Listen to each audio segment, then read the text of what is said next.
Assalamualaikum anak-anak semua. Apa khabar semua? Okey. Allah harap semuanya masih lagi bersemangat untuk meneruskan PTPR ya. Dalam keadaan yang sangat mencabar ini. Saya harap semuanya tambah lagi ya. Dan semangat teruskan belajar insya-Allah. Okey, jadi pada hari ini saya akan sentuh topik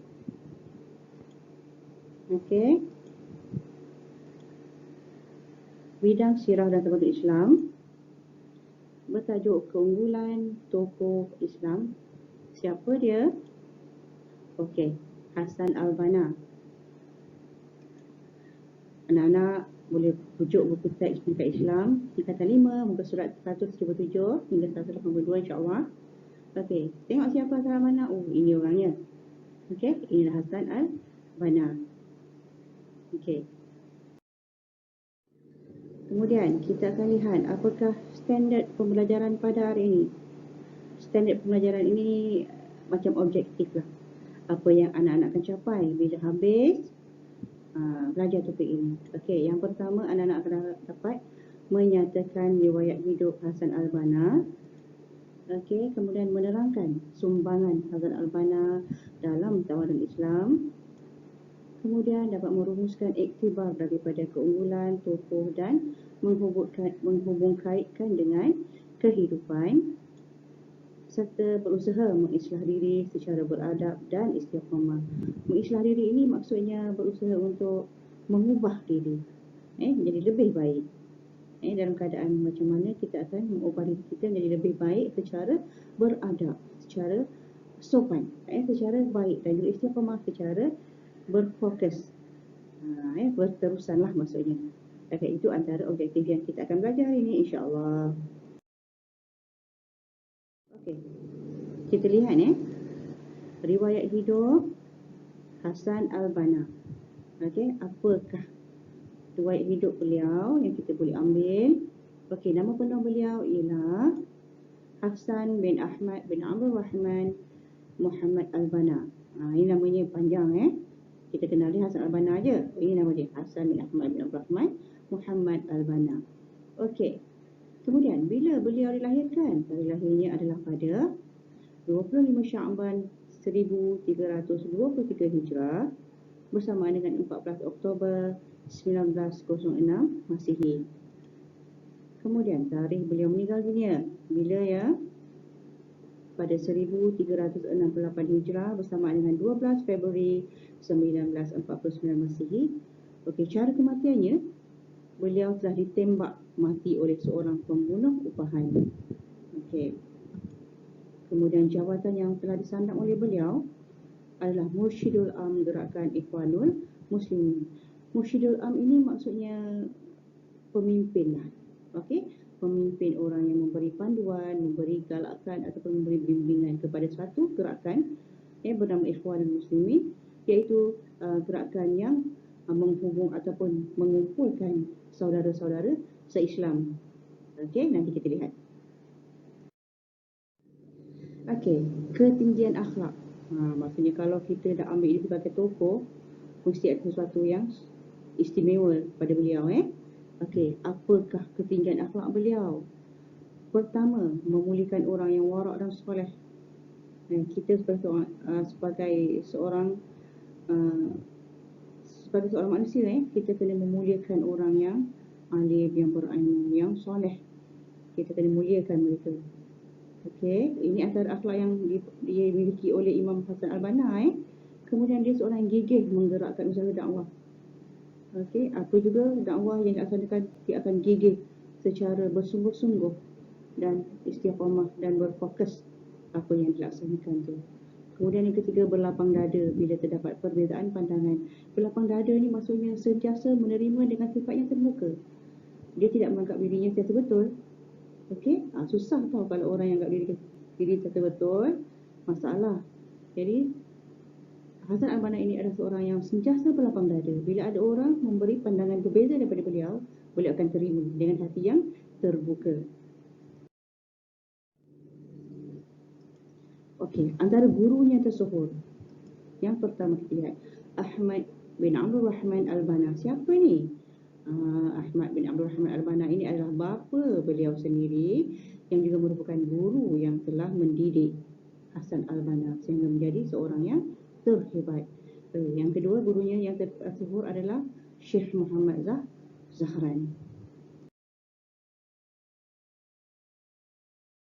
Okey. Kita lihat sumbangan apa yang telah diberikan oleh Hasan Al-Banna sepanjang hayat beliau. Yang pertama, hasil karya. Okey, yang pertama adalah Muzakirah Ad-Da'wah. Ini antara hasil karya yang dihasilkan oleh Hasan Al-Banna adalah Muzakirah Ad-Da'wah wa Da'iyah. Ini. Okey, ini dia punya bukunya. Okey, Muzakirah Ad-Da'wah ini adalah satu catatan yang telah dicatat oleh beliau semasa menjalankan tugas-tugas dakwahnya. Okey, dia telah dilahirkan dalam bentuk penulisan. Okey. Kemudian Risalah At-Ta'lim. Okey, Risalah Ta'lim ini adalah satu rukun bai'ah yang mesti kita sebagai seorang pekerja Islam mesti tahu. Sebagai seorang pekerja Islam, apa kita perlu tahu? Semua terkandung dalam Risalah At-Ta'lim ini. Kemudian Al-Maqsurat.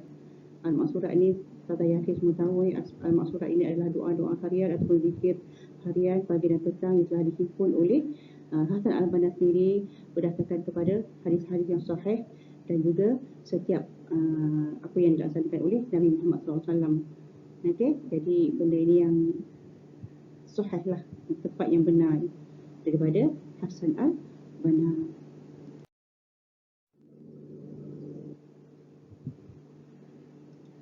Kemudian, apa lagi sumbangan beliau? Okey, organisasi. Inilah mengasaskan pertubuhan Ikhwanul Muslimin. Okey, Ikhwanul Muslimin ini adalah sebuah pertubuhan yang bermaksud saudara-saudara Muslim yang telah ditubuhkan di Ismailiyah pada tahun 1928, bertujuan pada asalnya untuk menyedarkan ataupun untuk menyebarkan nilai-nilai Islam. Ini Hasan Al-Banna dalam gambar ini bersama dengan ahli-ahli Ikhwanul Muslimin yang lain. Okey. Kita akan lihat sumbangan Hasan Al-Banna dari segi siapakah murid-murid yang telah dihasilkan oleh beliau. Murid-murid yang masyhur terkenal di mata dunia. Okey, pertama Said Al-Qutb. Siapa orangnya? Okey, ini orangnya. Kemudian Hasan Al-Hudaibi. Siapa Hasan Al-Hudaibi? Okey, ini Hasan Al-Hudaibi. Kemudian Yusuf Al-Qaradawi. Okey, ini Yusuf Al-Qaradawi. Kemudian siapa? Mustafa bin Husni As-Sibai. Mustafa bin Husni As-Sibai. Ini orangnya. Okey, ini antara 4 murid yang masyhur.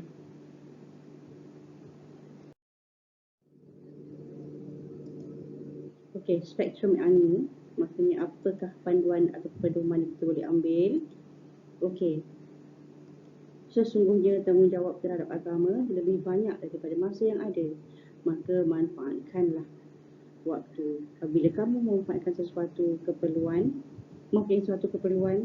sederhanakanlah dan percepatkan untuk diselesaikan. 10 wasiat Hasan Al-Banna. Okey, ini antara satu daripada 10 wasiat Hasan Al-Banna. Menceritakan bagaimana beliau menasihatkan kita supaya lebih bertanggungjawab terhadap agama walaupun apa juga keadaan sekalipun. Okey, gunakan masa yang ada, jangan membazir. Okey, bila ada sesuatu yang kita perlu laksanakan, jangan bertangguh, cepat-cepat selesaikan. Ini yang ingin disampaikan oleh beliau dalam wasiat. Okey, iktibar ataupun apakah pedoman yang kita boleh ambil daripada sifat beliau. Pertama, sebagai umat Islam, kita hendaklah mencontohi kegigihan tokoh dalam menuntut ilmu sebagai bukti kecintaan terhadap ilmu. Okey, kita hendaklah bersifat cekal menyebarkan dakwah Islamiah agar masyarakat dapat memahami Islam yang sebenar. Kita hendaklah menyebarkan ilmu dan kepakaran yang dimiliki agar dapat memberi manfaat kepada agama, bangsa dan negara. Kita hendaklah berusaha untuk menjadi insan yang lebih berkualiti supaya dapat berbakti kepada masyarakat dan negara, insya-Allah.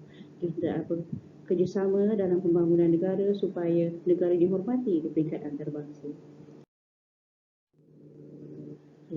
Kita tengok penilaian latihan Al-Quran.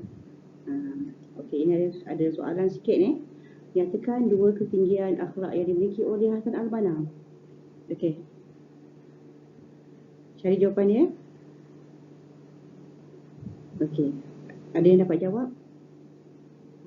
Ada jawab betul tu. Kita lihat jawapannya. Pertama, memudahkan orang warak dan saleh. Gigih menggerakkan usaha dakwah. Okey, itu jawapannya. Yang kedua, apa soalannya? Nyatakan dua hasil karya Hasan al-Banna yang terkenal. Apa Siapa nak jawab? Cuba jawab.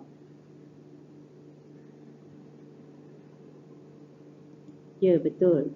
Okey, pertama Risalah At-Ta'lim. Kedua, Muzakirah Ad-Da'wah wa Ad-Da'iyah. Ketiga, Al-Maqsurat. Ini antara yang terkenal Bagus. Okey. Soalan yang ketiga. Lengkapkan rajah di bawah tentang riwayat hidup Hasan al-Banna. Okey, apa soalannya? Nama penuh beliau apa? Tarikh lahir beliau, tarikh wafat, jawatan yang dipegang oleh beliau. Okey, jawab satu persatu. Ya, betul. Nama penuh beliau adalah Hasan bin Ahmad bin Abdul Rahman Muhammad al-Banna. Bagus Kemudian? Ya, betul. 25 Sya'ban 1323 Hijrah adalah tarikh lahir beliau. Okey, wafat pada 1368 Hijrah. Jawatannya apa? Pandai. Betul, Mursyidul Am Ikhwanul Muslimin. Very good. Sangat hebat. Okey, maksudnya awak sudah menguasai pelajaran pada hari ini, insya-Allah.